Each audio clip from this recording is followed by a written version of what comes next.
Imagine feeling betrayed by your own body and living with that fear on a daily basis. My name is Brona Colton and I want to help people understand panic. Panic disorder is an anxiety disorder that can deeply impact a person's general quality of life. It is characterized by recurrent, unexpected panic attacks, meaning a sufferer of panic disorder may be suddenly struck by a panic attack without reason or prior warning. An attack is a sudden period of intense fear, anxiety, or discomfort that is accompanied by a variety of physical and psychological symptoms. These can include difficulty breathing, the feeling of being choked, heart palpitations, feeling faint, fear of dying, numbness, and even the feeling of being detached from oneself. Panic disorder exists throughout the world, with 1.8% of the population having suffered for at least a period of 1 year, and with reports showing 1 to 5.6% of women and 0.6 to 1.5% of men being affected by panic attacks. Women experience full-blown panic disorder at a rate doubling or tripling that of their male counterparts.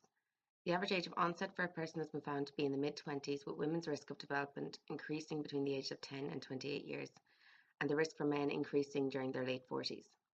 Panic attacks occur rapidly, and a person dealing with one will usually reach their peak of discomfort around 10 minutes in. They are categorized by either expected or unexpected panic attacks. An expected panic attack happens when a person is faced with a situation or event that triggers an attack. Oftentimes, this will happen when somebody has a phobia and must confront their fear, such as when a person afraid of flying has to go on an airplane. An unexpected panic attack, however, happens without any specific external triggers or cues. For example, if a person is on their weekly shop, this would be a normal day-to-day activity but may result in an unexpected attack. Unexpected attacks are often believed to be related to other life stresses, such as having recently become unemployed. While panic attacks can occur in all anxiety disorders, it is the unforeseeable nature of these attacks that distinguishes panic disorder. An attempt to explain what happens during this complex disorder has been made by Clark. First published in 1986, his cognitive model for panic disorder has been widely used. This model describes panic disorder as a series of catastrophic misunderstandings and interpretation of what is happening in a person's own body. He proposed that panic attacks and panic disorder happen when a person misinterprets normal bodily sensations as indicators of a physical or psychological crisis, leading to more anxious sensations, which in turn reinforce the idea of crisis.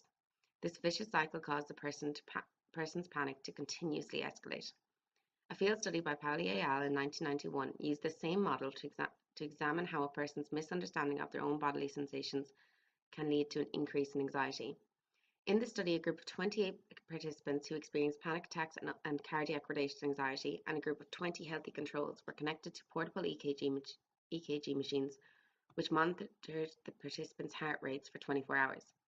The participants were told to monitor the heart rate and to record any cardiac perceptions during this period. They were also told to rate their anxiety following these observations. Participants went about their daily activities, excluding any strenuous physical activity. The study found an almost equal number of reported cardiac perceptions among both groups. The EKG showed participants' heart rates increased prior to each recorded perception. While this demonstrated similarities among both groups, differences arose following each observation. In the group with healthy controls, participants demonstrated a decrease in heart rate post-observation, whereas the group who suffered from panic attacks demonstrated further acceleration of their heart rates. The study found that this increase positively related to the level of anxiety recorded by the participants. The results of this experiment supports Clark's vicious cycle cognitive model, as participants' own perceptions and observations of bodily functions resulted in an increased level of those same functions. While more research continues to be conducted in this area of cognitive theory, the support of studies such as these allow for development of treatments that tailor to understanding and helping ease the severity and longevity of this and similar disorders. Cognitive behavioral therapy is a widely implemented therapeutic intervention that focuses on a problem and works to help change negative and disruptive cognitions a person experiences. By implementing a psychological method such as this, a person may be able to alter their own catastrophic misinterpretations of their cognition and reduce, if not eliminate, the effects of this disorder. Research into understanding disorders is key to developing treatments and therapies. Know more, help more.